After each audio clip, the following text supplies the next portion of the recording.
Hey guys, how's it going? So what do I got now? I got a 2000 Chevy S10 pickup, not the one with the rear end, it's a different one. And this has been apparently an ongoing concern. They've actually had two fuel pumps installed in this vehicle over the years for fuel gauge issues. And it's never fixed it. So apparently somebody's never really looked at it. So anyway, I start looking at it. First thing I do is the gauge is on empty with low fuel light on. Obviously, it's not empty with low fuel light on because they drove it here with no issues. Could it be that low? Yeah, it could be. They told me it's got at least 10 gallons in it. They've been driving it like this apparently for a couple of years. So they want to sell the vehicle. Kind of hard to sell with a fuel gauge that's not working. I mean, you can, but that's going to be very detrimental to the price. So they bring it into me. So the first thing I do is I hook up my scanner and I do a gauge sweep. I can actually go in and I can actually make sure the gauge is working, that the computer is being, or the gauge gets the signal through the computer, the PCM, and I can actually sit there with my scanner and sweep the gauge and make sure it goes full, high, full, low, stuff like that. I already know it goes full, low. It's stuck there. So I did that. I could see it go full high, no problem. All right, I check it for codes. No codes. All right. So I look at a schematic for it and I see what it's supposed to be. I'm like, all right, it's pretty simple setup. So I'm like, all right, what could be wrong with this thing? So I go underneath and I look, and I realize the transmission was replaced at one point. Now, the wiring harness runs up along the tranny and along the bell housing. Can't tell you how many times I've seen wiring harnesses pinched between a bell housing and a motor. So I did try to get up there and look, and I didn't really think that was it. But I started to investigate the harness a little further. I think I found the problem. Let me show you what I got. So now underneath this thing, oops, we'll save this for a little bit later. But I see the harness like this that's running over on the frame rail here. I was like, okay, that's kind of a mess. It looks almost like it's melted right there. What in the hell is going on? So I started to inspect these wires. They all looked okay. I went and I disconnected this connector right here. It goes up in here.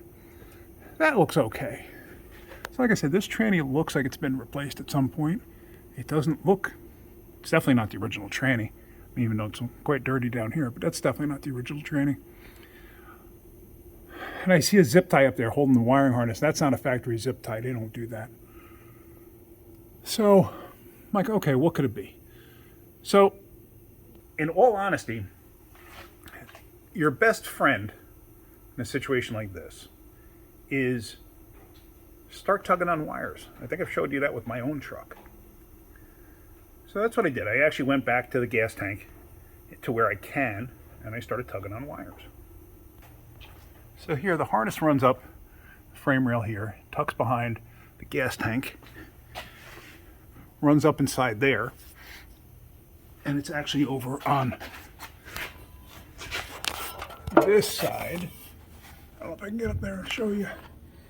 But it goes up right there. You see it? That's the fuel sending unit right there. That's actually the fuel pump. So I start going along, and I'm looking. I want to look to see, do I see any like debris? Do I see where it could have possibly been cut? Here's the fuel filter. Could somebody have smacked the harness when they were changing the fuel filter? Who knows?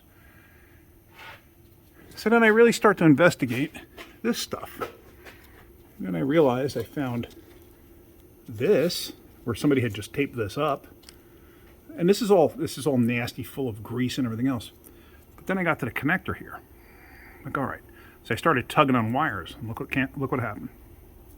The purple wire. And guess what? The purple wire is for the sending unit.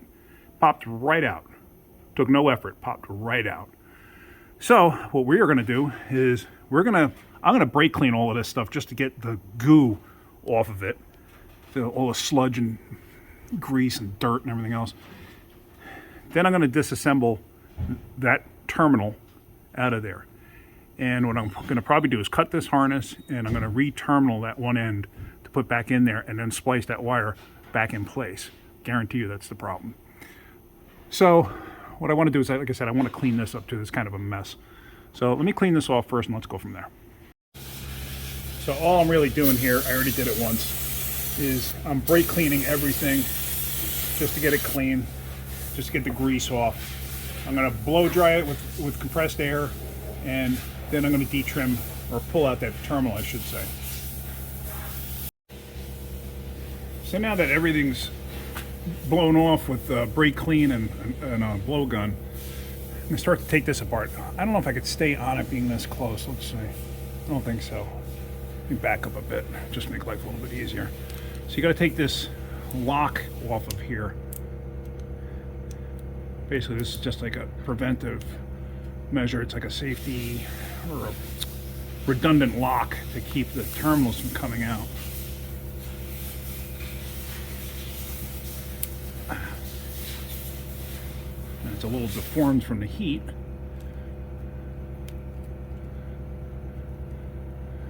And the wires go in and through it. So that helps lock the terminals in place. Now I got to try to figure out how that terminal actually comes out of there. Because, you know, you would think there'd be like 1 or 2 different ways. Nah, there's like 1,000.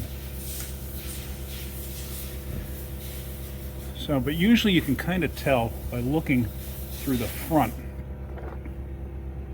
in there. Like, see that little opening towards the top? Usually you could stick the special tools that release these things. You can stick a release tool in through that to get it to release. So let me see if I can find the proper tool to do this. Hang on.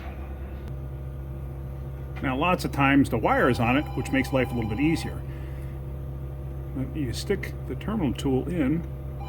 This might not be the right one, but let's see. No, I don't think it's the right one. Maybe. Maybe. Did that start to go in? I don't think so. But you get the idea. It's basically you push this in. What happens is there's a tab on the inside that comes up. So this way, when it comes up, it like latches in place, so it can't come back out because there's like a little ledge. So what you're doing is you're depressing it with this. And like I said, if the wire was on there, I could pull on a wire, but I can't. So it becomes a little more of a pain. But a lot of times you have to deform it slightly, get it down, and then push it out. Let me try getting a little screwdriver on the end of that, see if I can't get it out.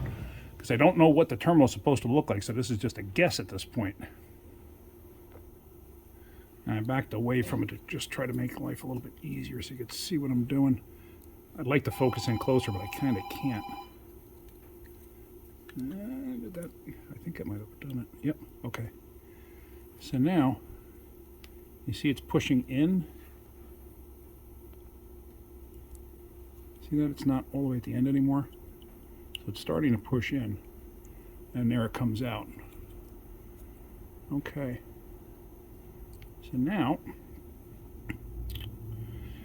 this is going to be one of the rare occasions, oops, this is going to be one of the rare occasions where I solder a wire in place more than likely. Unless I could find a wire with this terminal already on the end that I can use to insert in there. Let's figure that out. Hold on. So I cannot find a harness with this particular pin in it. So what I got to do is open this up slightly. I'm sorry if it keeps going out of focus. I have no control over that because I want to get that booty out. So now this is, like I said, this is going to be one of those rare occasions where I actually solder a wire because I can't open up that end there where the wire is already in. So I'm going to solder a new wire on top of that. All right, so excuse the shadows or the bright lights. I did have an eye exam yesterday, and my new glasses will be here in about 2 weeks. Yes, my eyes are messed up. So I have a hard time seeing, so I have to do it this way. So we're going to solder this. I have the wire hanging over top. So let's solder this in there.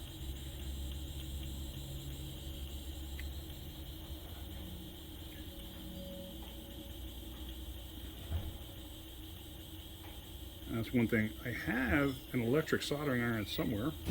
Might be in storage. There it is. That's all you got to do. Now that should be nice. When you're using a soldering iron, make sure you clean the tip. There's you have this little pad in there. It's just the sponge. Get moisture on it, water on it, And then we're just going to do that, and then that should be good. This little alligator clip setup, I think I picked this up from Snap-on years ago, but I'm pretty sure you can get it on Amazon. Now when you do that, don't forget to put the little rubber piece back on, because that's to keep water from getting into the connector. And there you go, nice little solder connection. There's the little rubber booty. I'm going to stick that up in place and get this in place. And then I'm going to splice this wire into the other harness. Now, if you noticed, I put the soldering iron basically to the bottom of this with fresh solder on it. What you want to do is you want that to touch the metal part and actually get the heat up through the terminal. Once it gets the heat up through the terminal, it's enough to melt the new solder over top, because that's the only way you're going to get it to really stick. If you try to like glob the solder to the top of this to get the wire to stick to the metal, it'll never work. You don't have it hot enough when you're doing that. So, all right, let me get this back in place. Now with that water seal in place, you don't have to go nuts. You don't have to like recrimp that outer shell around it too tight. Basically, just when you're sticking it into the connector, just make sure that the water seal is fully seated inside there. Basically, it is perfectly sealed on the wire, and it'll seal into the connector just fine. So let me get this installed, and then let's make sure the gauge works before I before I do anything else. Like, I'm going to straighten out the wiring and retape it, stuff like that. But I'm going to splice this in, and I'm going to do it the way I always do it. Just, you know, strip it off and use the solderless butt connectors, and then put heat shrink over top. So now we're going to insert the wire. Just try to remember the orientation. If you look at the terminals in there, actually what I'm going to do is at the end here, can you see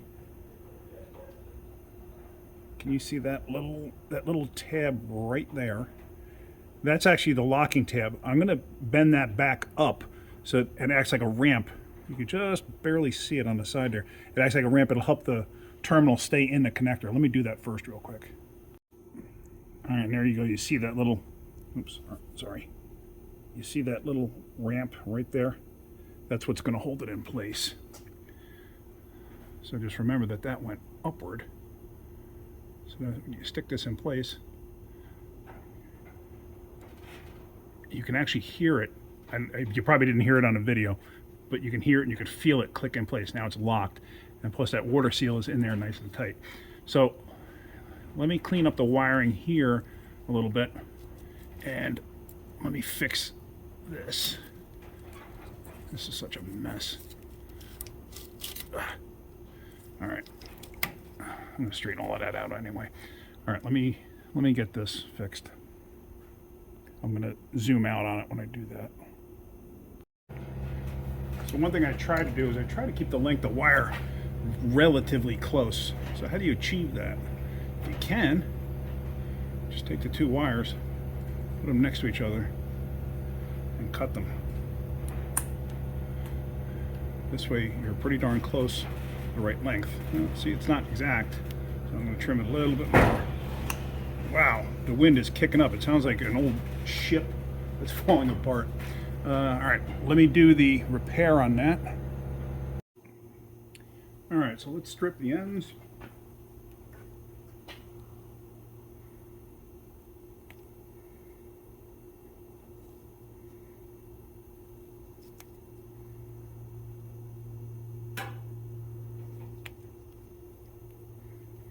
Put the heat shrink over one end so we don't forget. And then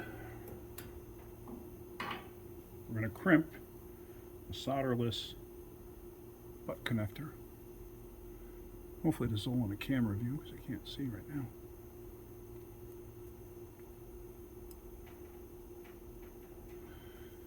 All right.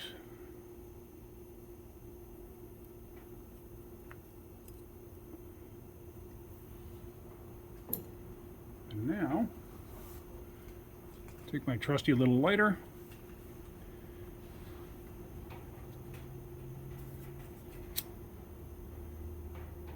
I always carry a lighter.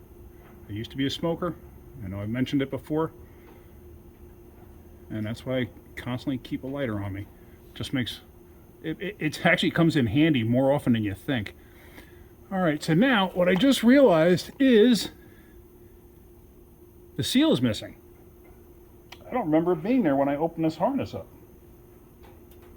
Let me look around in case it fell out and I didn't pay attention.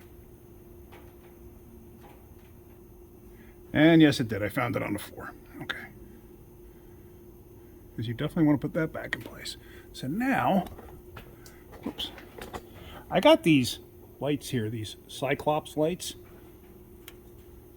These things are awesome. I love these things. I've had this one for probably, I don't know, 6 or 7 years. It's now finally starting to die out. The battery's not lasting too long.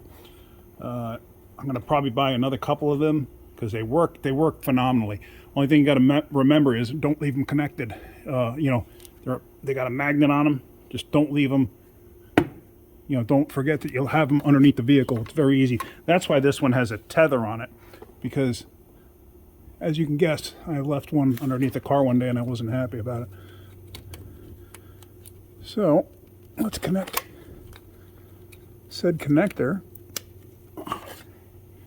Okay, so now let's go up top and let's see if the gauge actually works. All right. Walk over, let's see what we got.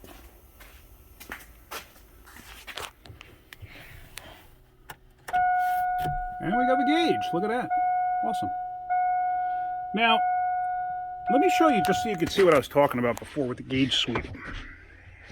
So I still got the scanner hooked up. There we have fuel gauge sweep. Okay, we're still on fuel gauge sweep. So, fuel gauge sweep up top there is highlighted. So up, I think that's what's highlighted. It's hard to tell sometimes with this. So we're going to click up. If you look, there it is. Now I'm going to toggle back down. Oops, hold on. I'm going to toggle back down to down. See that? I'm going to toggle back up to up. All right, perfect. So now we're going to exit and it should go back in. See? All right, so now we have a fuel gauge. So I am happy. So that's good. That was a good repair. I'm happy with that. All right, so now they can sell their vehicle. All right, so hopefully you got something out of that. I did.